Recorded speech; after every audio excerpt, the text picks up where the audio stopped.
시작하겠습니다. 여러분 안녕하세요. 네, 3월달 첫 주 기출 분석과 확산하는 시간 첫 주입니다.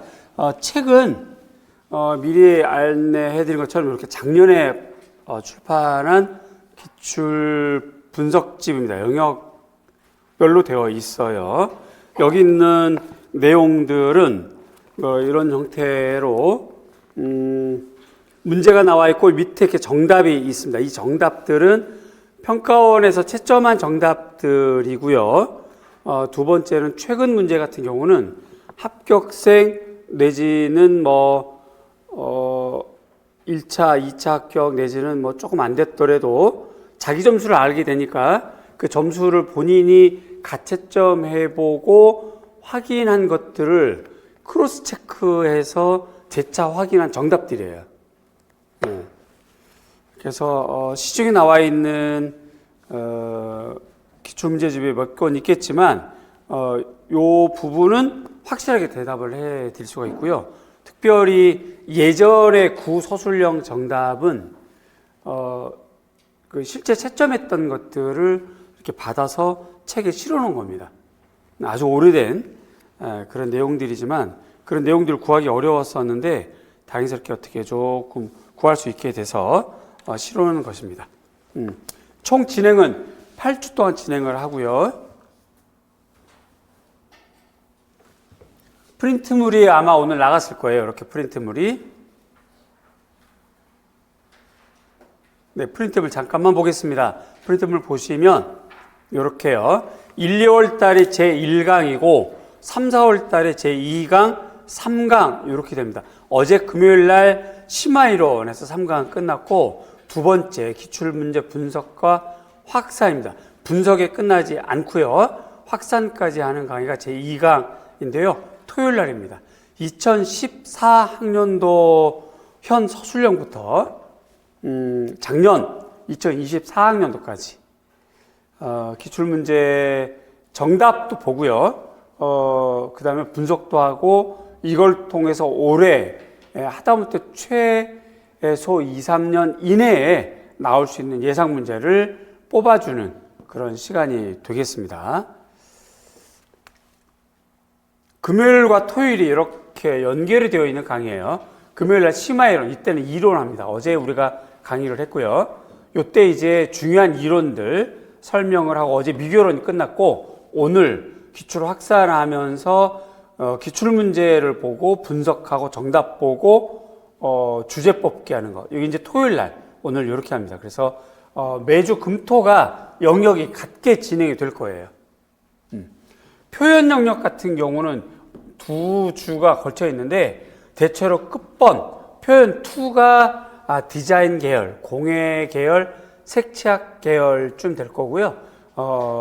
세 번째 주가 대체로 회화, 조소, 동양화, 서예, 전각, 판화 이런 그런 건데 소소한 과목은 조금 왔다 갔다 할 수 있어요. 하지만 큰 덩어리로 가자면 세 번째 표현, 즉 표현 1은 대체로 이제 서양화, 동양화, 조소, 서예, 전각, 판화, 사진 이런 애들이고 이쪽은 디자인 계열이라고 보시면 좋겠고 그 다음에 4월 달에 넘어가면 동미, 중미, 그 다음에 한미사, 서미사, 미학 이렇게 포함하면 이렇게 총 8주 동안 진행이 될 것 같아요.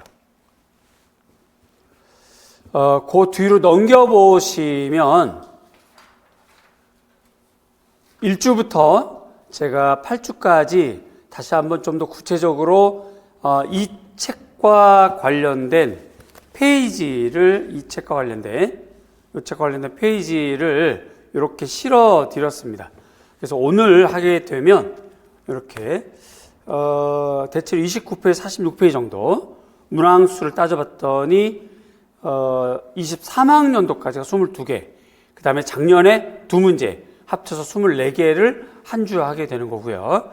다음 주는 교육과정, 교수법, 평가, 감상과 비평 이렇게 하면 총 한 31개 정도. 그 다음에 3주, 4주가 문항수가 많죠. 이때는 막 서술형보다는 간단하게 기입형들이 많아서 이렇게 구성을 좀 해봤는데 문항이 많긴 합니다. 3주와 4주가.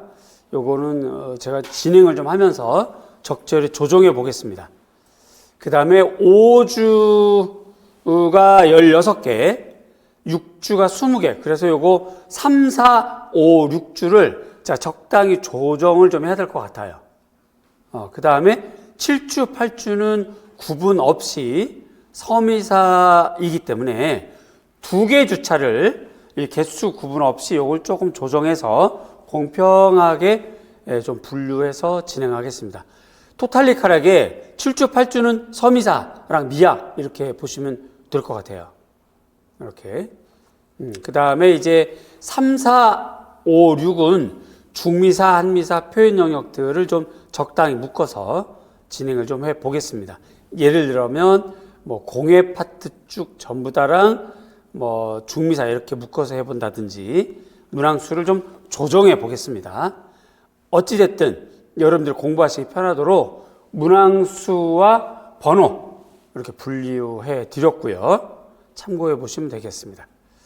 한편 오늘 2014학년도부터 하기 때문에 그 이전 거 함께 봐두면 굉장히 좋은 문제들이 좀 있어요. 요게 이제 2013학년도부터 요 정도 문제들이 미교론에 해당하는 건데 대체로 큰 주제들입니다. 큰 주제.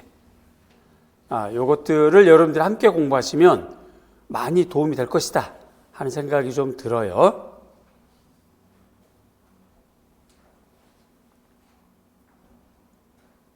참고해 보시면 좋겠고요. 그 뒤쪽은 관련된 설명드립니다. 우리 기본서에 없는 내용들을 쭉 이렇게 실어 드렸습니다. 이렇게요. 자, 이렇게 됐고, 자, 그 다음에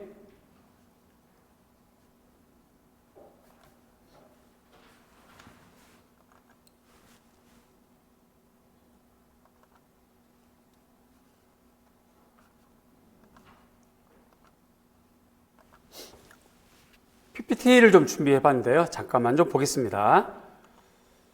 기출 분석과 확산입니다. 늘 말씀드렸지만 분석에서 끝나는 공부가 있고 분석을 통해서 확산까지 하는 공부가 있습니다. 사실은 이게 중요합니다. 이거 이전에 분석 이전에 기출 정답만 설명하는 건 해설. 그래서 기출 해설, 기출 분석, 그리고 이제 확산 이렇게까지 공부를 해야 완벽한 기출 공부가 되는 거예요. 막연하게 정답만 보는 건 의미가 없죠. 똑같은 문제 형태로 나오지는 않습니다. 중요한 주제는 같아도 문제가 똑같이 나오지는 않거든요. 그래서 정답만 보는 건 크게 도움은 안 되고 분석과 확산까지 해야 된다. 입니다. 제가 예년도 기출과 분석 그리고 확산을 통해서 뽑아드렸던 문제로 저는 5월, 6월, 7월, 8월 그리고 9월부터 11월까지 모의고사 문항 구성을 기초적으로 깔고 가거든요. 그런데 거기서 많이 적중이 됐단 말이지. 그 적중의 그 출발점 바로 요겁니다. 요걸 보시면 좋겠습니다. 매번 하는 것처럼 미교론에 관련된 평가 요소와 평가원 공지, 우리가 어제 심화이론 보면서 다시 한번 봤는데 요게 미교론입니다. 평가원에서 제시했던 평가 영역과 평가 내용에서 미술교육 이론 및 사상 이렇게 되는데 여기를 가만히 보시면 미술교육 사상 요거는 표현기능, 창의성, 재건, 이해중심, 다문화, 시각문화 그리고 이제 사회참여 뭐 이런 예들을 말하는 겁니다. 포스트 모더니즘 이런 애들을 말하는 거예요. 그 다음에 미술교육자, 이게 가장 출제가 많이 됩니다. 미술교육자에 대한 이해라고 한다는 건 미술교육자가 주장했던 용어, 특징, 미술교육의 목적, 방법 이런 것들 말이에요. 그래서 여기 이해라는 말에 여러분들은 꼭 목적, 방법, 용어를 풀세트로 생각을 하셔야 돼요. 그 다음에 역사적 배경, 예를 들어서 재건주의 미술교육 그러면 1920년대 경제 대공황 이렇게 되는 거죠.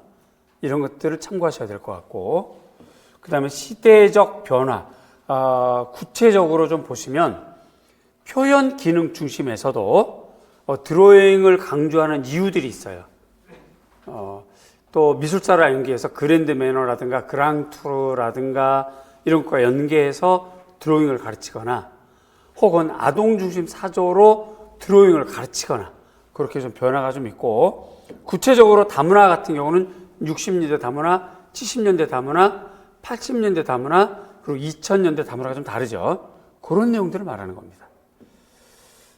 그리고 역사적 관점에서 학교 미술 교육의 중요성, 요거는 좀 막연하게 제시가 된 거고, 요것으로 묶여서 나옵니다. 제 이론으로.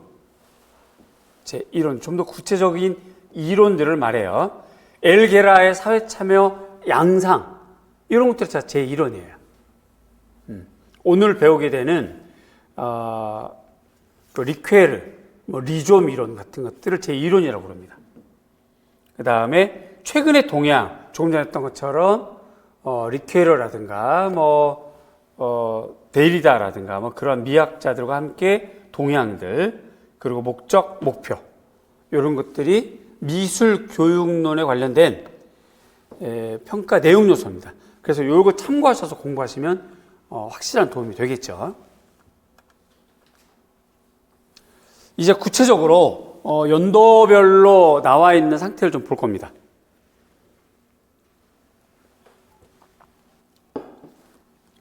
요거는 보여주기 위한 도표예요. 제가 여기로 좀 더 갈게요. 좀만 더 당겨주세요.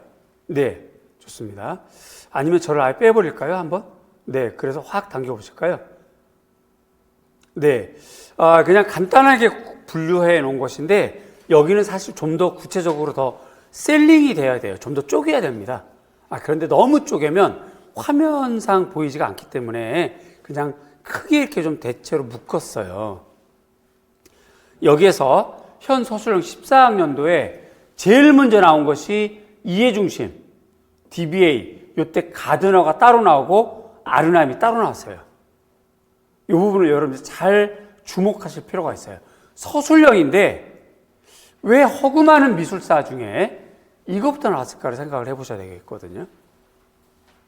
그냥 막 골라 잡아 땡 이런 식으로 문제를 낸 건 아니고, 출제위원급 되는 분들이 이 분야의 전문가들인데 허구 많은 미술 사조 중에 왜 이걸 먼저 냈을까? 임용고시 시험 문제라는 측면에 대해서 심도 있게 고민해 볼 필요가 있다. 그 다음에 이제 15학년도인데 바로 이어서 아이스가 또 나왔어요. 이렇게 물론 물어보는 것들은 다른 것지만 이해 중심을 계속 물어보고 있는 거잖아요, 지금. 이 부분을 유념해서 보실 필요가 있다는 것이. 한마디로 말씀드리면 제가 분석한 결과로는 임용고시 시험은 형식주의에 근거한 시험이에요. 미술 비평에서 형식주의 비평 말하는 거지. 형식주의 비평은 가장 그 교과의 본질을 물어보는 거죠. 조형요소 원리를 물어보는 거예요. 미술에서는 미술 용어를 물어보는 거예요. 양식을 물어보는 겁니다. 미술 임용고시 시험의 핵심은 바로 미술사 양식이에요. 그 양식을 사용하는 용어입니다. 그 양식이 사용하는 조형요소와 원리와 기법, 매체 이런 것들을 물어봐요. 자, 그 다음에 16학년도부터 이제 문항수가 급격하게 늘었죠. 그렇죠? 그러면서 표현 기능, 미술 교과이기 때문에 실기 교과다 이러는 거지. 실기 교과로서 이거 한번 나왔고, 그 다음 미술 교과의 특성, 창의성, 다른 교과가 같지 않는 창의성, 루엔펠트 물어봤고, 그 다음에 통합교육과정을 물어봤고, 또다시 아이스로 나왔고요. 그 다음에 이제 다문화. 요게 지금 16학년도이거든요. 여기가 2011 교육과정 때예요. 2015 교육과정은 발표했고 아직 적용되지 않는 상태.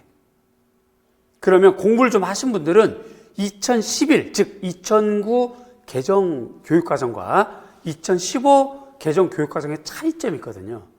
그것의 근거가 되어서 이런 문제가 나온 거예요. 이 부분은 의식이 있고 공부했던 분은 이거 체크를 해둬야 돼요. 이 16학년도의 특징은 2009 개정 교육과정과 2015 개정 교육과정의 중간에 걸쳐 있는 기간이다. 요게 16, 17까지 걸쳐 있어요. 2015 개정 교육과정은 2018학년도 요때부터 적용이 되거든요. 아니나 다를까 16학년, 17학년도의 출제 경향이 비슷하죠. 그리고 이제 18학년도 때 확 달라졌죠. 이게 2015 개정 교육과정이 적용된 해예요. 그러니까 시각문화가 확 들어왔어요. 이 부분을 잘 생각하셔야 됩니다. 그리고 비평에서 대화 중심 들어왔죠. 시각문화의 특징이 뭐예요? 학생들의 역량 강화이거든요. 수용자 중심이고 수동적인 감상자를 넘어서서 능동적인 감상자를 키우는 게 시각문화이거든요. 그러니까 이런 형태가 나오는 거죠. 이렇게요. 그리고 이렇게 창의성에 관련된 게 이렇게 나왔고, 로엔펠트와 2년 걸러서 리드가 나왔어요. 이렇게요.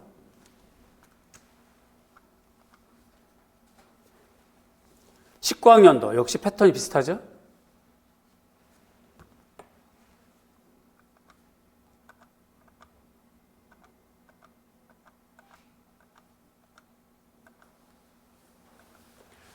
여기다는 제가 출제됐다는 걸 한번 더 넣어드렸습니다. 눈에 좀 더 자세히 보이라고.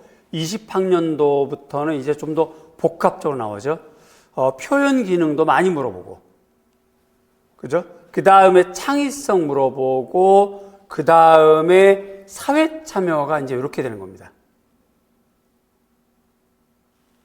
요때부터 22 개정에 대해서 논제가 시작이 됐죠. 그리고 22 개정은 22에 발표하고 적용은 이제 올해 내년부터 적용이 되는 겁니다. 그러니까 이제 요게 이렇게 출제가 된 거예요. 사회 참여가. 그렇다면 올해 25학년도부터 사회 참여와 관련된 사촌, 고충, 지속 가능 교육, ESD라든가 사회 정사학습 같은 것들도 굉장히 중요해졌다는 얘기죠. 그런 것들을 보는 겁니다. 21학년도, 22학년도 대체로 포인트가 좀 비슷하고요. 특별히 시각문화가 연속해서 계속 3년 내내 나오고 있죠, 지금. 시각문화가 프리드먼, 애플랜드, 또 애플랜드가 나왔고요. 그 다음에 또 한 번 프리드먼, 애플랜드. 지금 연타로 보면 하나, 둘, 셋, 넷, 4년 내내 시각문화 미술교육이 나오고 있는 거예요. 그리고 사회 참여 이렇게 이제 나오고 있는 셈이 되는 거고요.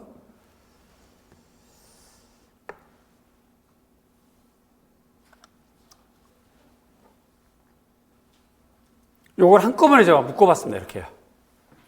한꺼번에. 그럼 이제 요 밑에가 여러분들이 시험 보게 되는 내용들인데 무엇이 나올까에 대해서 우리가 연구하고 2달 동안 연구하고 학습 주제들을 뽑아내서 확산해야 되겠죠. 그죠?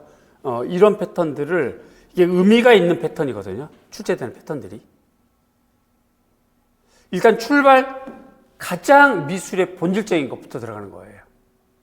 그렇죠? 그 다음에 미술이 실기교과라는 거를 인지했고 미술만 갖고 있는 장점, 창의성이라는 걸 인지했고 그러면서 점점 넓어지고 있죠. 좌우로. 좀 더 구체적인 실기. 그리고 이제 점차 미술교과의 통합교과 형태, 사회 참여 형태가 점점 등장하기 시작하는 거예요. 이렇게요. 그리고 이미 2007, 2009, 2015에 확정적으로 됐던 시각문화 교육이 꾸준히 이렇게 나오고 있는 겁니다. 이런 측면들을 참고하셔서 일단 뭐 많이 점수를 많이 맞으려면 전부 다 건드려야지 뭐.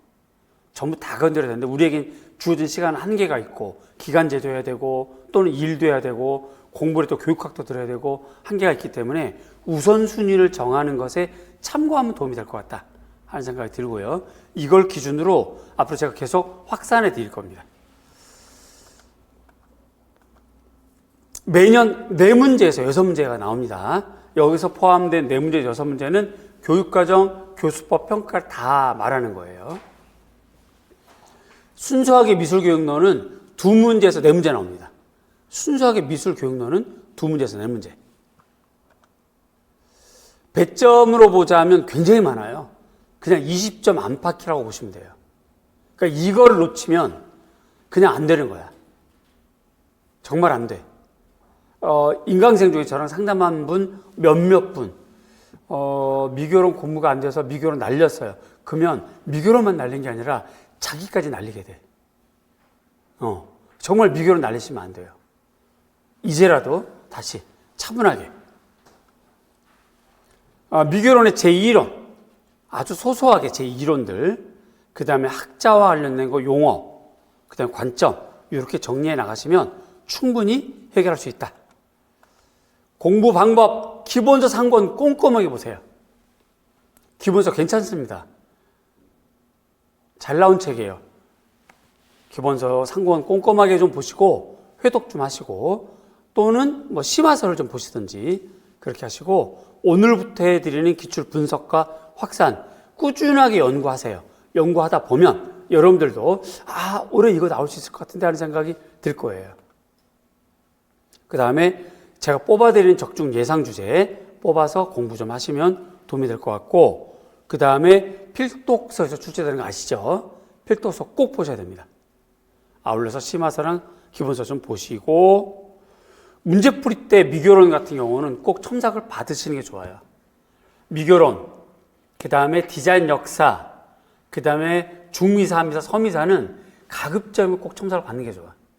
나머지 회화, 조소, 판화 이렇게 단순한 암기애들은 그닥 첨삭에 뭐 이렇게 막 열광적으로 하실 필요까지는 없지만 얘네들은 꼭 첨삭 받는 게 매우 필요합니다. 5월부터 첨삭 진행합니다. 우리는 5월부터 2달 간격으로 1인당 4번, 한 달에 2번씩 첨삭을 받게 됩니다. 제출하는 분에 한해서 꼭 참고하시면 아마 미교론은 튼튼하게 정리가 될 것 같아요.